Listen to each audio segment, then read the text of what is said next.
ফলটা বছরে একবারই আসে আর ফলটা বেশি দিন থাকেও না গাছে। আমার জীবনে আমি অনেক জাম খাইছি, কিন্তু এবারকার জীবনের ফার্স্ট টাইম টাঙ্গাইল আইসা এত বড় বড় জাম খাইলাম। আসসালামু আলাইকুম গাইস, কেমন আছেন সবাই? আশা রমজান ভালো আছেন তো গাইস, আপনারা দয়া আমি রমজান ভালো আছি। তো টাঙ্গাইল আসার পর বিআইন গো ছাদের থেকে দেখলাম দুইটা জাম গাছ দেখা যায়।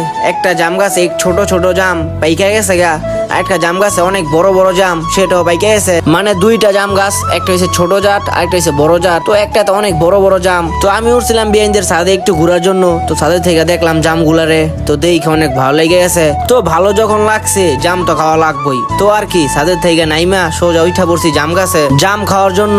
আর আমার সাথে আমার বাগিনায় উঠছে একটাতে, আর আমি উঠছি একটাতে, দুইজনে দুইটাতে উঠছি। ফলটা বছরে একবারই আসে আর ফলটা বেশি দিন থাকেও না গাছে। তো ভিডিওর ভিতরে হয়তো একটু ছোট ছোট দেখা যাইতেছে, কিন্তু গাইস বাস্তবে এত বড় বড় জাম মানে আমার জীবনে আমি কোন সময় দেখি নাই। আর আমাদের এলাকাতে জাম গাছ আছে ঠিকই, কিন্তু এমন বড় বড় জাম আমি কখনো দেখি নাই। আমার জীবনে আমি অনেক জাম খাইছি, কিন্তু এবারকার জীবনের ফার্স্ট টাইম টাঙ্গাইল আইসা এত বড় বড় জাম খাইলাম। তো আমার আবার একটা অভ্যাস কি, আমি জাম পকেটে করে পেরে নামি না, একবারে গাছের উপরে বসি খাওয়া শুরু দেই। মন মতো গাছে বইসা বইসা খাইয়া তারপর গাছ থেকে নামি। ছোটবেলা যখন স্কুলে পড়তাম তখন বইয়ের ভিতরে পড়তাম আমার জাম।